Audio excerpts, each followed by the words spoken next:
আসসালামু আলাইকুম। আজকের আকাশ থেকে সত্যিই আমি মুগ্ধ। এত সুন্দর আকাশ। আমি মাঝে, মাঝে আকাশের এই সৌন্দর্য থেকে নিজেকে হারিয়ে যাই। মনে হচ্ছে যে একটা সমুদ্র আর আছে আকাশ, মানে পার্থক্য নেই। যারা সমুদ্রে গিয়েছেন তারা দেখবেন সমুদ্রের অপরূপ সৌন্দর্যটা আর আকাশের সৌন্দর্য মিলেমিশে এক হয়ে যায়। আগের মতোই এখনও আকাশ সুন্দর আছে। শুধু সুন্দর নেই আমাদের মনটা, আমাদের চোখটা।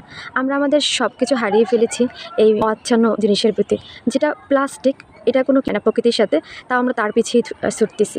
দেখেন আজকে আকাশটা না একসাথে ২ টা রং ধারণ করছে। মাঝে, মাঝে জীবনেও না ২ টা রূপ ধারণ করে। শুধুমাত্র আমরা বুঝতে পারতেছি না যে আসলে আমাদের জীবনটা নিয়ে আমাদের কী করা দরকার। দেখেন এই জায়গাটা থেকে মনে হচ্ছে না সমুদ্র, অনেক উপর থেকে আমি সমুদ্র দেখতেছি। আসলে মাশাআল্লাহ। মাঝে, মাঝে মনে হয় আমি আকাশের ভিতরে হারিয়ে যেতে পারতাম। হয়তো জীবনটা আকাশের মতো এত সুন্দর, এত রঙিন, এত পবিত্র, এত মধুর। মনে হচ্ছে না অনেক দূর থেকে আগ্নেয়গিরি দেখতেছি। এক অপরূপ সৌন্দর্য, আমি বুঝেই বলতে পারবো না যে আমি আজকে আকাশটা দেখে এত কেন পাগলামি করতেছি। মনে হচ্ছে আমি অনেক দূর থেকে